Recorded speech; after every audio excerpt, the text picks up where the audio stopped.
Garuda Express, an international courier service. Super star Mahesh Babu అభిమానులకు ఈ రోజు పండుగ రోజు.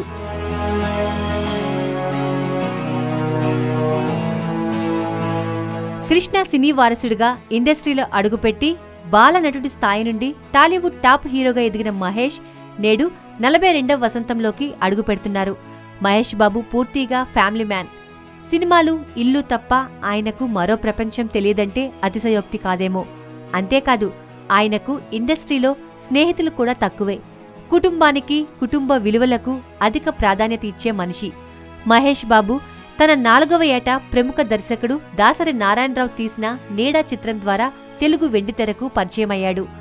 బాల నటుడిగా తన తండ్రితో కలిసి 7 చిత్రాలలో నటించాడు. మహేష్ బాబు హీరోగా నటించిన తొలి చిత్రం రాజకుమారుడు.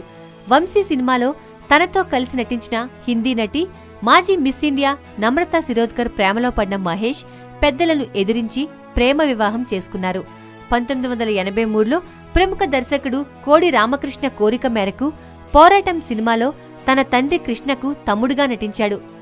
బాల నటుడిగా కొన్ని సినిమాల్లో నటించిన తర్వాత చదువు కోసం గ్యాప్ తీసుకున్న మహేష్ బాబు డిగ్రీ పూర్తి చేసి రాజకుమారుడు సినిమా ద్వారా హీరోగా పరిచయమయ్యారు. 2001లో సోనాలి బింద్రే హీరోయిన్గా కృష్ణవంశీ దర్శకత్వంలో వచ్చిన మొరారి చిత్రం మహేష్ కెరీర్లో తొలి భారీ హిట్. గుణశేఖర్ దర్శకత్వంలో విడుదలైన ఒక్కడు మహేష్ బాబు స్టార్ ఇమేజ్ మరింత పెంచింది. ఒక రకంగా చెప్పాలంటే టాలీవుడ్లో ఒక్కడు ఒక ప్రభంజనం సృష్టించింది. లవర్ బాయ్ ఇమేజ్ నుండి తన యాక్షన్ హీరో పెర్ఫార్మెన్స్ ని తట్టిలేపిన సినిమా ఒక్కడు.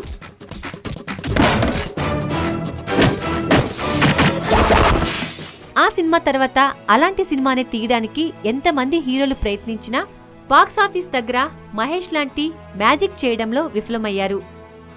మహేష్ సన్నివేశాలు అప్పట్లో యూత్ కి తెగ నచ్చడం, ప్రకాష్ రాజ్తో మహేష్ డి అంటే డి అని చేసే సన్నివేశాలు ఒక్కడిలో ఎన్నో ఉంటాయి.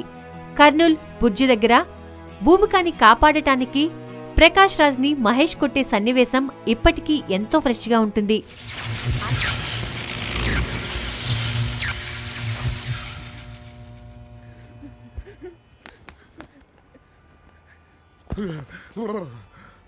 పట్టపగలు నడి రోడ్డు మీద, అదే కొండారెడ్డి బురుజు దగ్గర ఓబులెడ్డి మీద చేయి చేసుకున్నాడు. ఎవడా అతను? ఖచ్చితంగా కర్నూలోడు మాత్రం అయి ఉండాడు.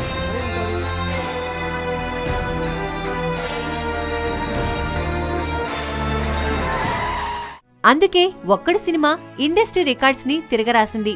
ఆ సినిమా తర్వాత మహేష్ కెరియర్లో ఎక్కడా వెనుతిరిగి చూసుకోలేదు అని చెప్పడంలో అతిశయోక్తి లేదు. సుబ్రహ్మణ్యం, ఇది టోనీ నంబర్ కాదు.